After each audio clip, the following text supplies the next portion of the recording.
சரவணா, எப்படி இருக்கப்பா? நல்லா இருக்கேன்ப்பா. நான் ரொம்ப பயந்து போயிட்டேன்ப்பா. உங்களை விட்டு போயிடுவேன் நினைச்சு. எதுக்குப்பா இப்படி எல்லாம் பேசுற? அப்புறம் எதுக்குப்பா பயந்தீங்க? அது பெத்தவனுக்கு மட்டுமே புரியற பாசமியா. ஒரு வகையில நீ சொன்னதெல்லாம் உண்மைதான். எங்க என்னை விட்டு போயிருவியோன்னு பயந்தப்பா. சரவணா, இத்தனை நாளா அப்பா கூட தானப்பா இருந்த.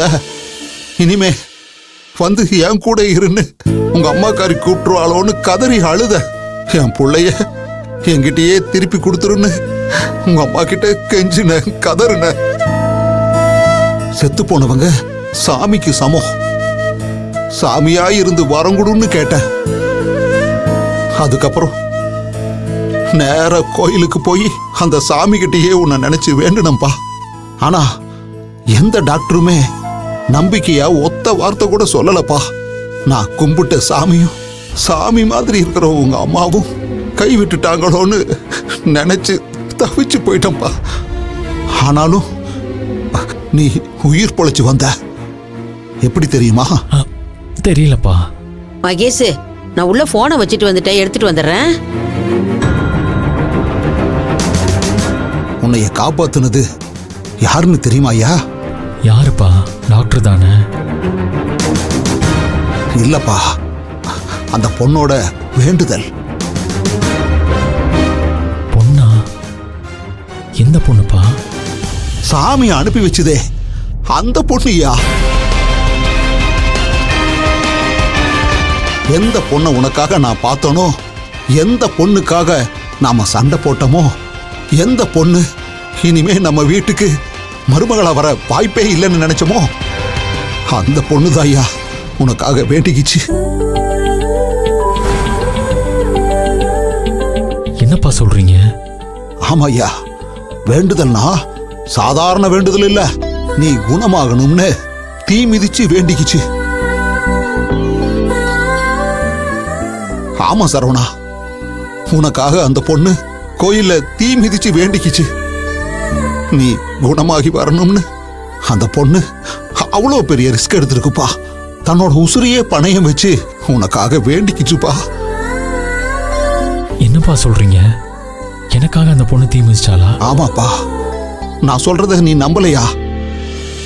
உங்க அம்மா மேல சத்தியமா நான் சொல்றதெல்லாம் உண்மையா? அந்த பொண்ணு பூசாரி கிட்ட பேசிட்டு இருந்ததை நான் கேட்டேன். உனக்காகத்தான் தீ மிதிக்கிறேன்னு சொல்லிச்சு. அதுக்கு முத நாள் அந்த புள்ள சாமி கிட்ட வேண்டிக்கிட்டு அது உன்னோட நெத்தியில விபூதி வச்சுட்டு போச்சு. என்னப்பா சொல்றீங்க? என்னால இந்த நம்பவே முடியலப்பா. முதல்ல என்னால கூட நம்ப முடியலப்பா. ஆனா எல்லாமே என் கண்ணு முன்னாடிதான் நடந்துச்சு. அந்த ஆண்டவன் போட்டதை யாராலையும் மாத்த முடியாது. எனக்கே அதுக்கப்புறம் தான் அப்பா நம்பிக்கை வந்துச்சு. நீ பொழைச்சிருவேன்னு எனக்கு பெரிய நம்பிக்கை வந்துச்சுப்பா. அந்த பொண்ணு சாதாரண பொண்ணு இல்லப்பா, தேவதையோட அம்சம்பா. அந்த பொண்ணுகிட்ட சாமியோட அருள் இருக்கு. ஆமாப்பா, எப்ப அந்த பொண்ணு இங்க வந்து அது கையால உன் நெத்தியில விபூதி வச்சுச்சோ, அதுல இருந்து உங்ககிட்ட கொஞ்சம் கொஞ்சமா முன்னேற்றம் தெரிஞ்சுதியா. அந்த பொண்ணு வேண்டிக்கிட்டு தீ மிதிச்சதுக்கு அப்புறம் நீ கண்ணு முழிச்சு நல்லா இருக்கையா. ஆமா சரவணா, அந்த பொண்ணுதான்ப்பா உனக்கு உசுர் கொடுத்துச்சு.